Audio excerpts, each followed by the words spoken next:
वाइचड़ जो बेदारी नाम से लेखन का कार्य करते हैं, जो अनुवादक है। काफी मराठी किताबों का उन्होंने हिंदी में अनुवाद किया है। उन्हें मैं आमंत्रित करती हूँ कि वो अपने विचारों से कार्यक्रम की शोभा बढ़ावे और इस ज्ञान बुद्धि कार्यक्रम में ज्ञान बांटे। विनोद कुमार वाइचड़ सर। जी धन्यवाद।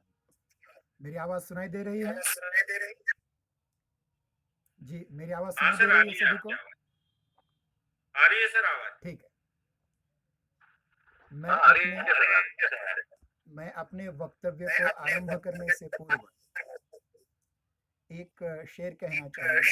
सर मंजिल आवाज इको हो मिल रही ही है आपकी। जाएगी एक दिन, भटकते भटकते ही सही। मंजिल मिल ही जाएगी एक दिन, भटकते भटकते ही सही। गुमराह तो वो हैं जो घर से निकले ही नहीं।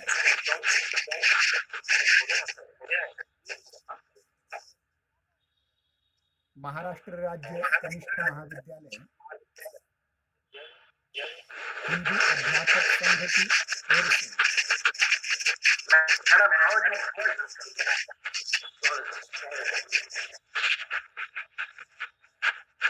कृपया बाकी के माइक म्यूट कीजिए ताकि मैं बोल पाऊँ। मुझे आपको ही सुनाई दे रही है बातें। ठीक, धन्यवाद। महाराष्ट्र राज्य कनिष्ठ महाविद्यालय हिंदी अध्यापक संघ अमरावती विभाग द्वारा आयोजित इस वेबिनार में मुझे अपने विचार रखने का जो अवसर दिया है उसके लिए मैं सर्वप्रथम आयोजकों का आभार प्रकट करता हूं।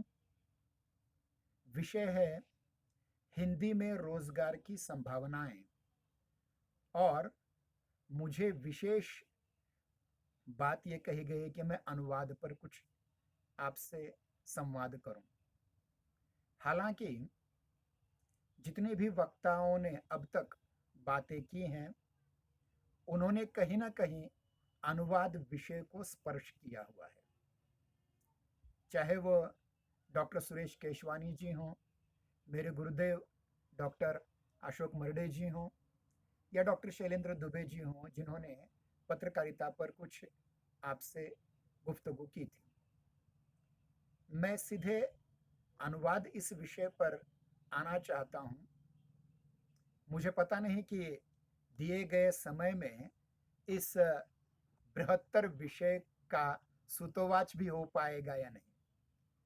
खैर, समय की कमी है, परंतु फिर भी मैं कुछ बातें अनुवाद की क्षेत्र में जो रोजगार के अवसर हैं उनको लेकर के बात करना चाहूंगा। देखिए, आप चाहे मानिए ना मानिए, आज के युग की, आज के समय की सबसे बड़ी समस्या बेरोजगारी है। भले ही वैश्वीकरण के द्वारा नए नए क्षेत्रों में रोजगार के अनेक अवसर दिखाई देते हैं, किंतु इन अवसरों को प्राप्त करने के लिए जिन कुशलताओं को अर्जित करने की आवश्यकता है वे कुशलताएं सहज उपलब्ध नहीं होती। प्रत्येक क्षेत्र में उच्च स्थान की प्राप्ति के लिए कड़ी मेहनत की आवश्यकता होती है। यदि आपके पास निवेश करने हेतु अधिक पूंजी नहीं है, व्यवसाय का अधिक अनुभव नहीं है, बाजार में साख नहीं है, किसी गॉडफादर का वरदहस्त प्राप्त नहीं है, तो ऐसे में किसी भी प्रकार का पेशा आपको सफल नहीं बना सकता। यह सत्य है। किंतु यदि आप में भाषा तथा भाषा विज्ञान संबंधी कुशलताएं हैं तो बिना पूंजी के आप अपने व्यवसाय आरंभ कर सकते हैं। साथ ही अनेकों को सुलभ रोजगार के अवसर भी प्रदान कर सकते हैं। जैसे देखिए, भाषागत कुशलताओं की जब बात आती है तो श्रवण, संभाषण, पठन या वाचन, लेखन, प्रस्तुतिकरण, सूत्र संचालन जिसको मंच संचालन भी कहा जा सकता है, कविता लेखन, कविता पाठ, विधा रूपांतरण, नाट्याभिनय के साथ साथ अनुवाद करना भी एक महत्वपूर्ण कुशलता है। इन कुशलताओं के द्वारा कोई भी युवा व्यक्ति बेरोजगारी की समस्या पर विजय आसानी से प्राप्त कर सकता है। मैं बहुत सी बातें टालता जाऊंगा क्योंकि विषय बहुत लंबा है। देखिए, सरकारी क्षेत्र हो, अर्ध सरकारी क्षेत्र हो, गैर सरकारी क्षेत्र हो, सार्वजनिक क्षेत्र हो या निजी क्षेत्र हो, कहीं भी जाइए, आपको पेशेवर अथवा व्यावसायिक अनुवादकों की नियुक्ति करनी ही पड़ती है और इसके लिए प्रशिक्षण अत्यंत आवश्यक है। जैसे अभी दुबे जी ने पत्रकारिता के क्षेत्र में अलग अलग पाठ्यक्रमों की बात की, वैसे ही अनुवाद के क्षेत्र में भी बहुत से अलग अलग व्यावसायिक पाठ्यक्रम हैं। जैसे इंदिरा गांधी मुक्त विश्वविद्यालय में एमए के स्तर पर भी केवल कोर्स नहीं, सर्टिफिकेट कोर्स नहीं, अपितु एमए के स्तर पर भी अनुवाद को पढ़ाया जाता है। और एक बार आप इस पाठ्यक्रम को पूर्ण कर लेंगे तो आप आसानी से रुचिकर विषय में अनुवाद का क्षेत्र आप स्वयं खोज सकते हैं। अनुवाद क्या है, इस विषय पर विस्तार से चर्चा मैं नहीं करूंगा, केवल इतना कहना चाहूंगा कि अनुवाद शब्द की जो व्युत्पत्ति है वह वद धातु के साथ अनु उपसर्ग पूर्वक टाप प्रत्यय के योग से होती है। वद का अर्थ है कहना, अनु का अर्थ है फिर से, अर्थात अनुवाद का अर्थ है फिर से कहना। इसके साथ ही अनुवाद की कतिपय परिभाषाओं से परिचित वैसे होना चाहिए, परंतु मैं केवल भाषा वैज्ञानिक कैटफोर्ड के अनुवाद की परिभाषा देते हुए आगे चल रहा हूं।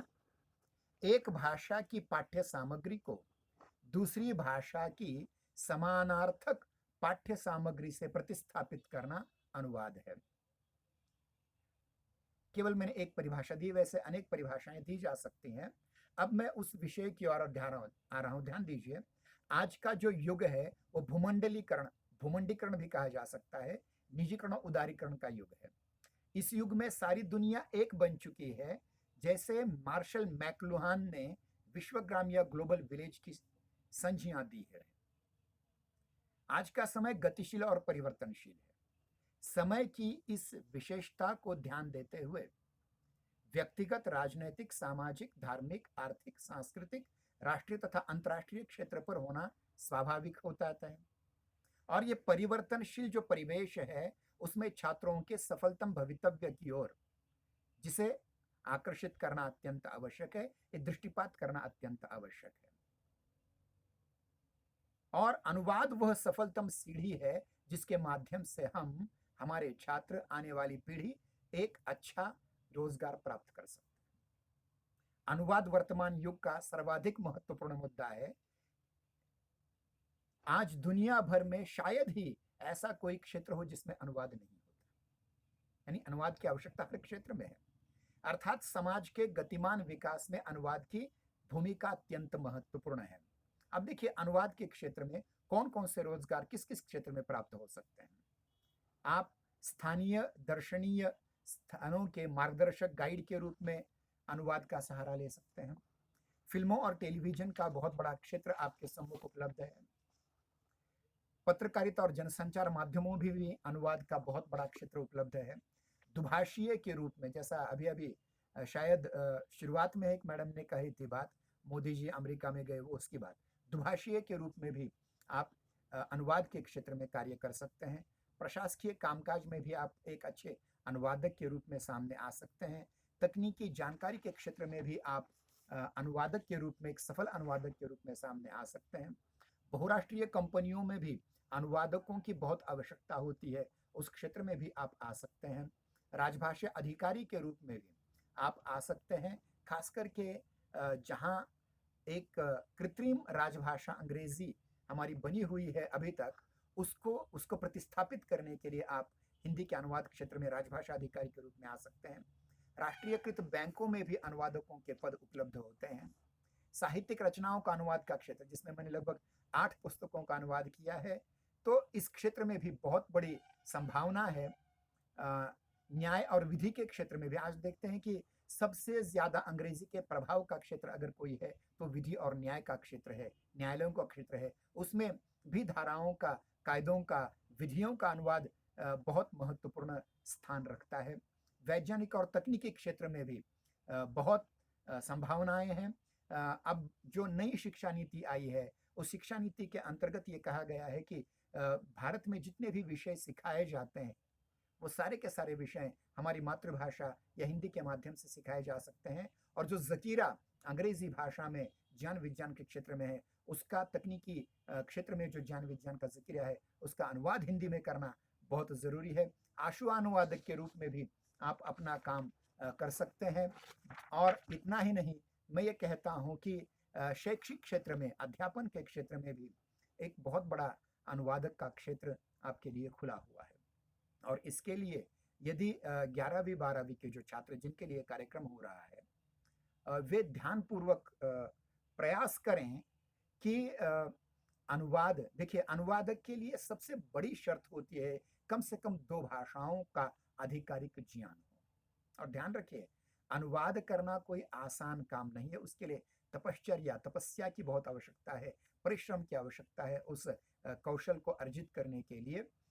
तो देखिए कि आप अपनी मातृभाषा के बहुत सारे छोटी-छोटी कविताओं से लेकर के बड़े-बड़े उपन्यासों तक, बड़ी-बड़ी पुस्तकों तक का अनुवाद कर सकते हैं। और आज इस क्षेत्र में देखिए साहित्य अकादमी के द्वारा जो 22 भाषाओं में, वैसे 24 भाषाओं में, राजस्थानी और अंग्रेजी को पकड़ करके देखा जाए, जो भारतीय संविधान की 8वीं अनुसूची के अंतर्गत जो 22 भाषाएं हैं और जो ये 2 भाषाएं हैं, उनका अगर अनुवाद करने का जो काम आरंभ अगर आपने किया, तो बहुत सही रोजगार आपको मिल सकता है।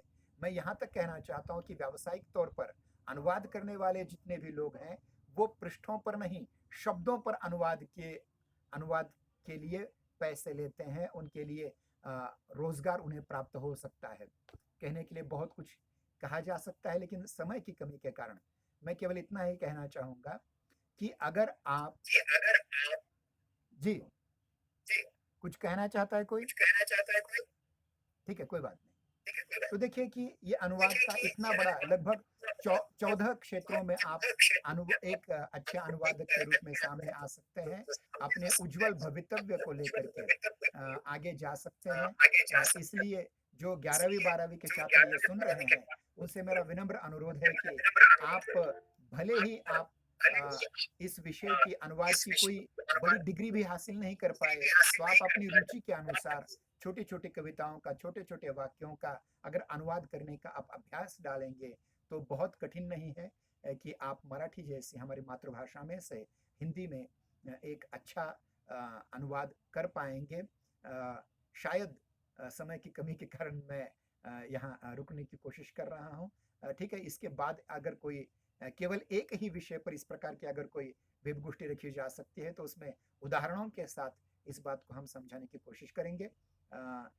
आयोजकों के लिए, वोरा मैडम को मैं उस सबसे पहले धन्यवाद देना चाहूँगा कि उन्होंने मुझे ये अवसर प्रदान किया हुआ है। और साथ ही साथ जो आपके संगठन के जितने भी लोग इसमें अपना कार्य योगदान कर रहे हैं, उनको भी धन्यवाद देता हूँ। और जो छात्र ये आज का कार्यक्रम सुन रहे हैं, उनको भी ये कहना चाहता हूँ कि अपने उज्जवल भवितव्य के लिए आप थोड़ा सा बाहर आकर के प्रयास करेंगे तो अनुवाद का बहुत बड़ा क्षेत्र आपके सम्मुख उपलब्ध है। धन्यवाद। धन्यवाद मैडम। सर, आपने वैसे कम समय में बहुत ही बड़ी जानकारी दी है सर। यहाँ पर गागर में सागर भर दिया है आपने। यहाँ पर आपने बताया कि कम से कम हमें 2 भाषाओं का ज्ञान होना जरूरी है। और अनुवाद का अर्थ होता है फिर से कहना। अनेक फिल्मों को देखने के लिए या अनेक पत्रिकाओं को पढ़ने के लिए या हमें दूसरे देश के साहित्य को जानने के लिए भाषाओं को भाषाओं को तो जानना जरूरी है ही, लेकिन एक अनुवादक के रूप में आपको करियर मिल सकता है, आपको रोजगार की संधि यहाँ पर मिल सकती है। तो ऐसे प्रयास करके मैं मेरे विद्यार्थियों से ये कहना चाहूंगी कि आप अनुवादक के रूप में भी एक अच्छा भविष्य सजो सकते हैं। सुनहरे भविष्य के लिए आप एक अनुवादक भी बन सकते हैं। हिंदी भाषा पे निपुणता या 2 भाषाओं को की जानकारी आपको यदि है, 2 भाषाओं में आपकी निपुणता यदि है, तो आप एक अच्छे अनुवादक बन सकते हैं। तो धन्यवाद विनोद कुमार वाइचर सर जी, आपका बहुत बहुत धन्यवाद। आपने अपना अमूल्य समय देकर इस कार्यक्रम की शोभा बढ़ाई हुई है। तो मैं महाराष्ट्र राज्य कनिष्ठ महाविद्यालय हिंदी अध्यापक संघ की ओर से भी आपका धन्यवाद करती हूँ। तो चलिए